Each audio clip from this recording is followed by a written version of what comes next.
My father always had a way of making everything feel like a grand ceremony. On the morning of my 24th birthday, he didn't just give me a card or a hug.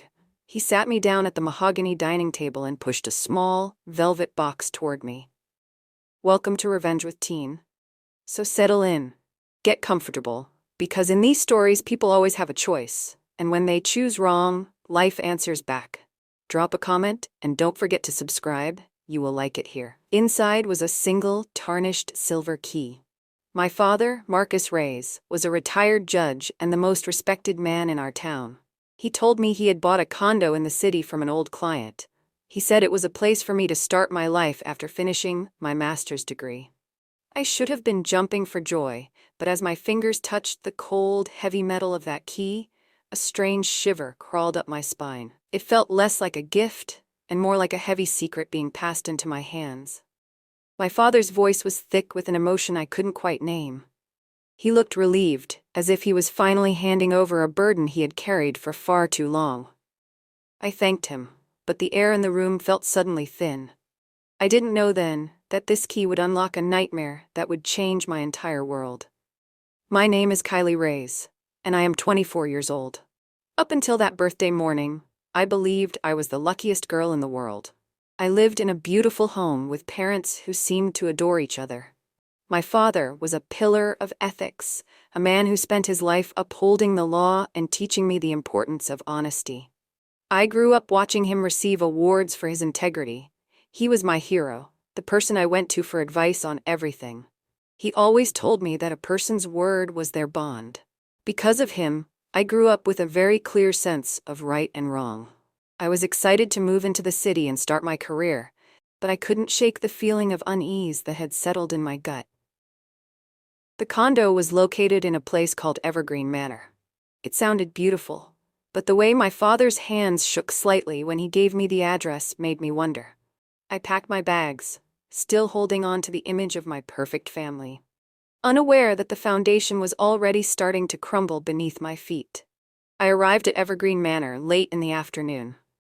The building was nothing like the luxury high-rises I had imagined. It was a withered, gray brick structure that looked like it was sighing under the weight of its own history.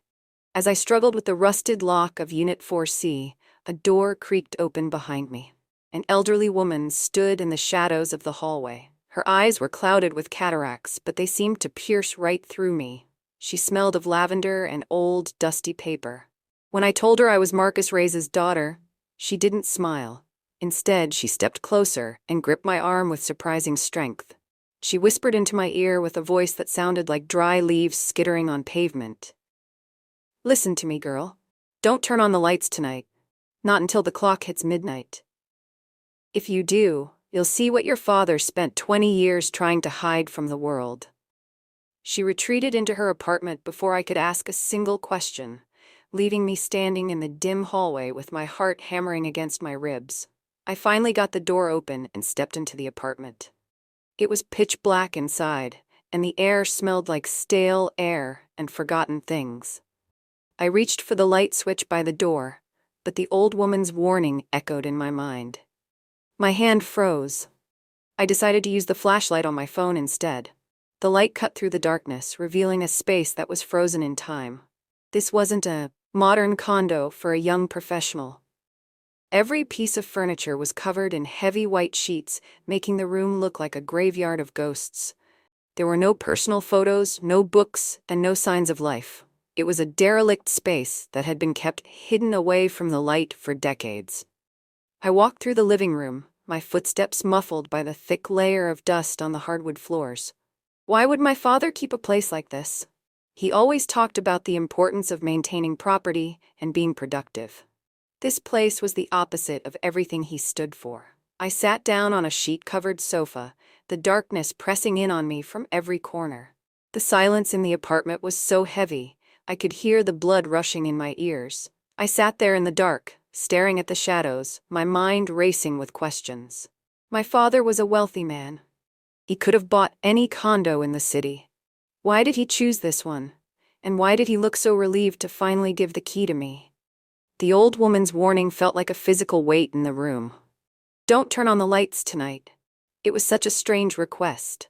Was the wiring bad? Was there something hidden in the walls? Each question only led to more confusion. I felt a mental itch that I couldn't scratch. I kept looking at the lamp on the side table, my thumb hovering over the switch on my phone. I felt like I was being watched, even though I was completely alone in the apartment. I checked my watch constantly. It was only 10:15 p.m. The wait felt like an eternity. I realized then that my father hadn't given me a home. He had given me a mystery that was starting to feel very dangerous. To distract myself, I walked over to the large window in the living room. I didn't open the curtains all the way, just enough to peek out. The condo looked out into a narrow, dark alleyway. Directly across the alley sat another building, identical in height and age to Evergreen Manor. It was so close that I felt like I could almost reach out and touch the brick walls.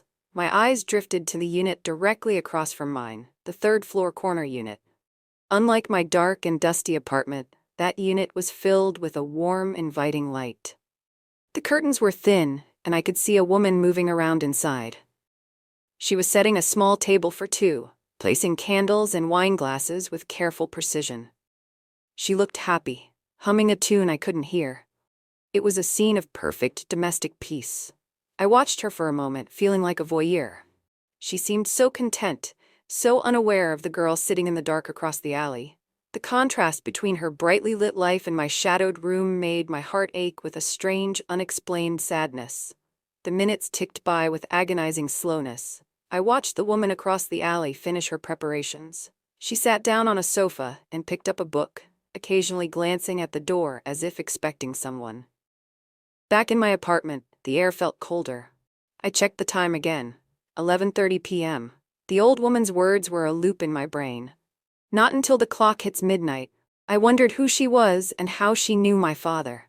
She said she was his secretary for 30 years, but I had never met her.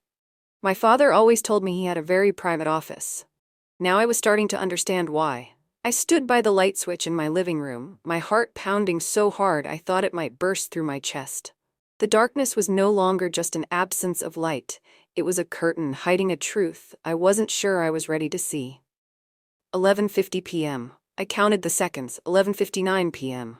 I gripped the switch, my knuckles white.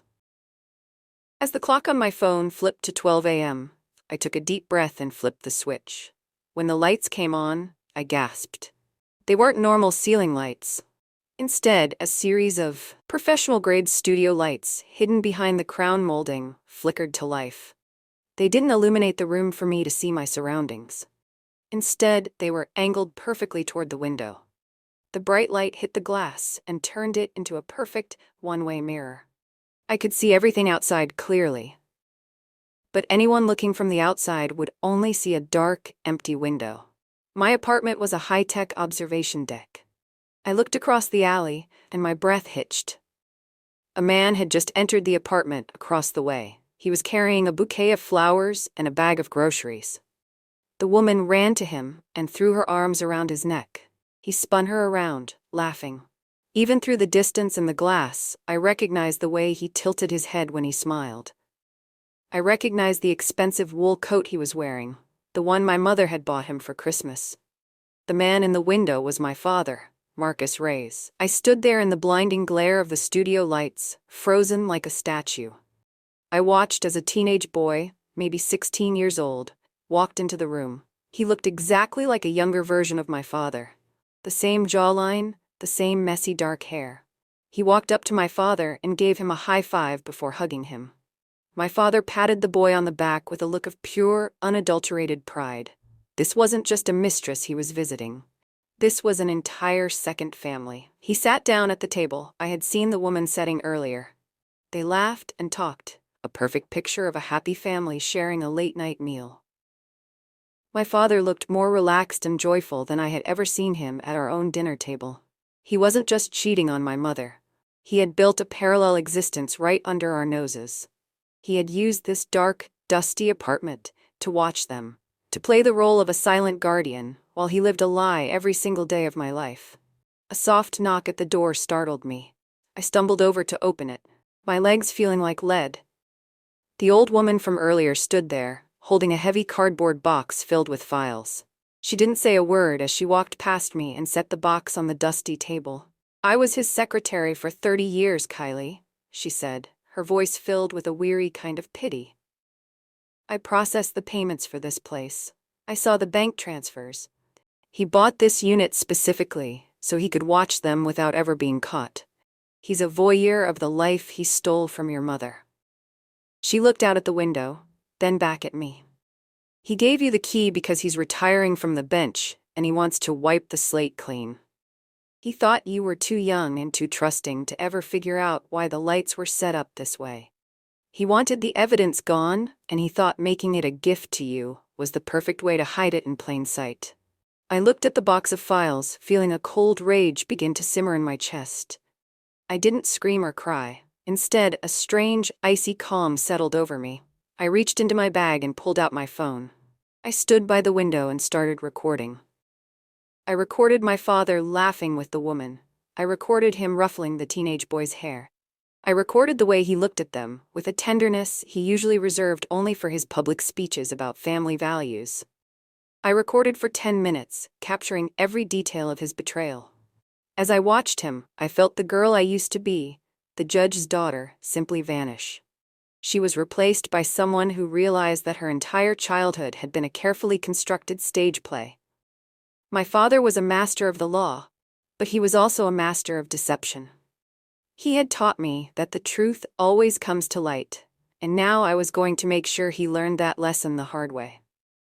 I turned off the recording and looked at the old woman. "Thank you," I said. She nodded once and left, leaving me alone with the files and the truth.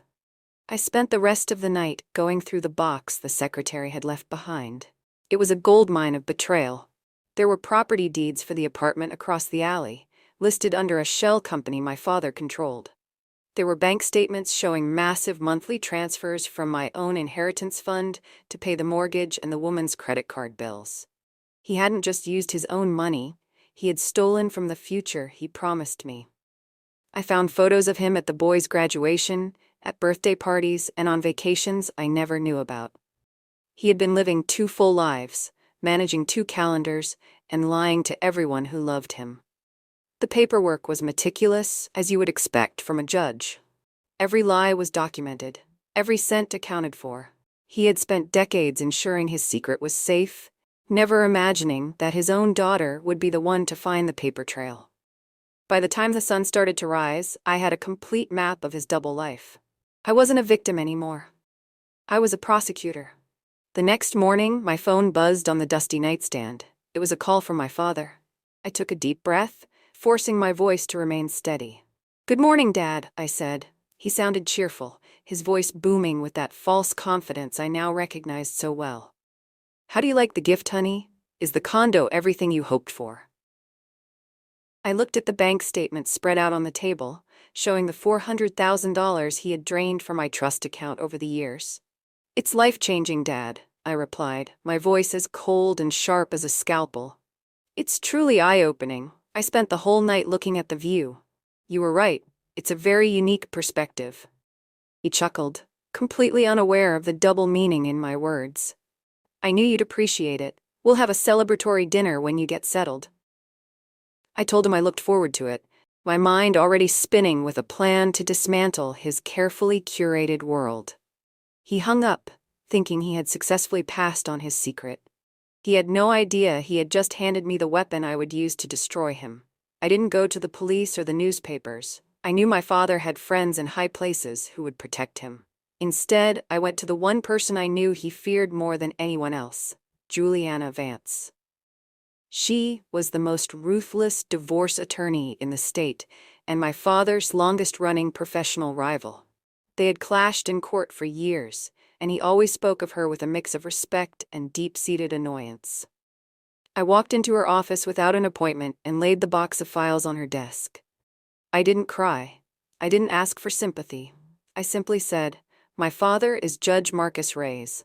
He's been living a double life for 20 years using my inheritance and my mother's joint assets. I don't want him in a jail cell where he can act like a martyr. I want him to live the life he built in that alleyway, without our name, without our money, and without his reputation. Juliana looked at the files, then up at me with a slow, predatory smile. "Kylie," she said, "I think we are going to get along very well." My next step was to protect the one person who truly didn't deserve any of this. My mother. She was a gentle woman who had spent her life supporting my father's career and raising me. I knew the truth would shatter her, but I couldn't let her be blindsided. I didn't tell her about the other family immediately. Instead, I told her I had found some concerning financial irregularities in their joint investment accounts while I was looking over my trust fund. I told her I wanted her to be safe while I investigated. I convinced her to go on a 3-week luxury spa retreat in a remote part of the mountains, a place with no cell service and no distractions. While she was away, I used the power of attorney she had given me years ago to change the locks on our family home and move all of her personal belongings and her separate assets into a new private account. I was clearing the battlefield, making sure she was far away from the explosion that was about to happen. I wanted her to be the only person who came out of this unscathed. While Juliana Vance worked on the legal side, I did my own digging into my father's professional life. He wasn't just a judge. He sat on the board of a major university and chaired several high-profile charity foundations. Using the secretary's detailed notes, I found something even more damaging than the cheating. My father had been using his influence to grant special scholarships to the university. It turned out the teenage boy in the apartment across the alley was attending that school on a full-ride scholarship that didn't actually exist. My father had falsified university records to cover the tuition using funds meant for underprivileged students. This wasn't just a private secret anymore. It was corporate fraud and a massive abuse of power. I gathered the evidence of his academic tampering and the financial records showing how he had laundered the money through his various charities. This was the lever I needed. It wasn't just his marriage that was at stake, it was his entire legacy. He had built his tower on a foundation of lies, and I was about to pull the bottom brick. The time had come for the final confrontation. I called my father and invited him to the condo for a special birthday dinner. I told him I had finished decorating and wanted to show him how much I appreciated the gift. He was delighted, telling me he'd bring a bottle of 1985 Bordeaux to celebrate. I spent the afternoon setting the stage. I moved the furniture back to where it had been 20 years ago, according to the secretary's photos. I set up a high-definition camera on a tripod in the corner, hidden behind a draped sheet. I didn't set the table for 2, I set it for 4. When my father arrived, he was beaming, his face full of paternal pride. He walked into the living room, but stopped short when he saw the room lit by the hidden studio lights. He looked at the window, which was now a perfect mirror reflecting his shocked expression. "Kylie, what is this?" he asked, his voice wavering for the first time. "It's the gift you gave me, Dad," I said, stepping into the light. "I'm just finally seeing things from your perspective." Before he could respond, the door to the apartment opened again. My father turned, likely expecting my mother or perhaps a process server. But his face turned the color of ash when the woman from across the alley walked in. She looked confused and nervous, clutching her purse. My father's hand shook so hard he nearly dropped the wine bottle. "Marcus," she whispered, looking from him to me. My father immediately started into a practiced lie, his voice regaining some of its judicial authority. "Kylie, this is a misunderstanding. I was helping this woman with a legal matter." I cut him off with a cold laugh. "Stop it, Dad. I've watched you together through that window for 3 nights. I know about the house, the money, and the boy." I turned to the woman, whose eyes were filling with tears. I realized then that my father had done something even more cruel than I imagined. He hadn't just lied to us, he had lied to her too. He had told her that we were his troubled former family and that he was only staying with us until he could safely get away. The woman, whose name was Martha, didn't look at my father with love anymore. She looked at him with a deep, searing disgust. As we spoke, it became clear that my father had played both sides for 20 years. He had painted my mother as a cold, manipulative woman who held his finances hostage, which was why he couldn't publicly be with Martha. To us, he was the devoted husband. To her, he was the victim of a tragic marriage. I showed Martha the bank statements, proving that he had been using my money, not his hard-earned savings, to support her. When she realized she had been living on the stolen future of a young girl, she broke down. My father tried to approach her, to offer more excuses, but she slapped him across the face with a force that echoed through the empty apartment. "You told me we were your only real family," she sobbed. "You told me you were protecting us from them." My father stood there, caught between two lives that were both collapsing at once. The oracle was right. The lights had revealed everything. My father tried to regain control, his face hardening into the mask he wore on the bench. "This is enough, Kylie," he barked. "You've had your fun. I'll settle this with Martha privately. Now give me that camera and we will go home and forget this ever happened." I didn't move. "I've already signed this apartment over to the city's emergency housing program, Dad," I said, pulling a set of documents from my bag. "As of this morning, this unit belongs to the public, and I've already filed the legal paperwork to have your name removed from my trust fund due to fiduciary negligence. You have no power here." He laughed, a harsh, desperate sound. "You think you can ruin me? I'm a judge. I have friends who can make this go away before the sun comes up." I tilted my head, smiling. "I'm not ruining you, Dad. I'm helping you fulfill your dream. Since you love this other life so much, I've made sure you'll have nothing else left. But there's one more thing you should know before you leave." I looked at the door, and the old secretary walked in, holding a digital recorder. My father's eyes widened in recognition. "You remember Mrs. Gable, don't you, Dad?" I asked. "The woman you fired when she found out you were skimming from the estate of a dead man 20 years ago?" My father's bravado vanished instantly. Mrs. Gable stepped forward, her voice steady. "I didn't just keep your personal secrets, Marcus. I kept the records of every case you fixed, every favor you traded, and every cent you stole to build your double life. I've been waiting for Kylie to grow up, to see who you really are, because I knew she was the only one who could truly break you." She handed me a small USB drive. "Everything is on here. The bribes, the fake scholarships, the tax evasion. It's all there." My father sank into a chair, the weight of 20 years of crimes finally catching up to him. He looked small, old, and pathetic. The man who had judged others for their mistakes was now facing a verdict he couldn't overturn. "I've already sent a copy of that drive to the State Judicial Inquiry Board and the university's Board of Trustees," I said. "By tomorrow morning, your friends will be busy deleting your number from their phones to save their own careers. You're not just losing your family, Dad. You're losing your bench, your pension, and your reputation. You'll be lucky if you don't end up in the very prison you've sent so many people to." My father looked at me, and for the first time I saw real fear in his eyes. He tried to speak, to beg, but no words came out. He had spent his life using words to manipulate and control, but now the truth had silenced him. Martha walked out of the apartment without looking back, leaving him alone in the glare of the studio lights. I gathered my things, feeling a strange sense of peace. The gift he had given me, this dark, hidden place, had served its purpose. It had been the theater for his downfall, and I was the one who had finally lowered the curtain on his performance. The aftermath was as surgical as the takedown. My father was forced into an immediate, quiet retirement to avoid the public spectacle of a full fraud trial, though the judicial board stripped him of his titles and most of his pension.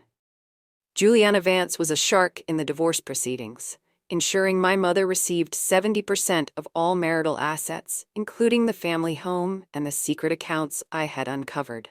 The university filed a massive lawsuit to recover the scholarship funds, which my father had to pay back out of his remaining personal savings. Martha, realizing she was as much a victim as we were, cooperated with the authorities in exchange for immunity from the fraud charges. My father ended up exactly where I wanted him, living in a small one-bedroom rental on the outskirts of town, ignored by the high society friends who once fawned over him. He was a man with no legacy, no family, and no respect. He had his other life now, but without the money and the prestige, he found that there was nothing left to sustain it. 6 months later, I stood in the middle of a bright, sun-drenched room in the city. It was my new office. I had used my recovered trust fund to open a pro bono legal clinic focused on helping women who had been financially and emotionally abused by powerful men. I had sold the silver key to a scrap metal dealer for exactly $5 and donated the money to a local charity. My mother was currently in Italy, living in a beautiful villa overlooking the ocean, finally learning who she was outside the shadow of my father. She had sent me a postcard yesterday that simply said, "The sun is beautiful today, and for the first time, I can actually feel it." I kept that postcard on my desk as a reminder of why I did what I did. I wasn't the judge's daughter anymore. I was Kylie Rayes, a woman who had learned that true power doesn't come from secrets or shadows. It comes from having the courage to stand in the light, no matter how much it might hurt at first. As the sun began to set over the city, I looked at my reflection in the large, clear windows of my office. There were no hidden studio lights here. There were no one-way mirrors. Everything was transparent, open, and honest. My phone buzzed, a message from my mother with a photo of a sunrise over the Mediterranean. I smiled and typed back, "I'm so happy for you, Mom." I realized then that my father's gift had indeed been life-changing, just not in the way he intended. It had taught me that integrity isn't about what you do when the world is watching. It's about what you do in the dark when you think no one will ever see. He thought he was giving me a condo, but he was actually giving me the truth. And the truth had set us both free, my mother from a lie and me from a hero who never existed. I walked out of my office and locked the door, the key in my hand, feeling light and meaningful. I was no longer afraid of what the lights might reveal. I was the one who controlled the switch now. If this story stayed with you, you're exactly where you're meant to be. On this channel, every story has a turning point, and every choice has a consequence. So go ahead, hit subscribe, and join Revenge with Tian, because the next story might be even closer to the truth than you expect.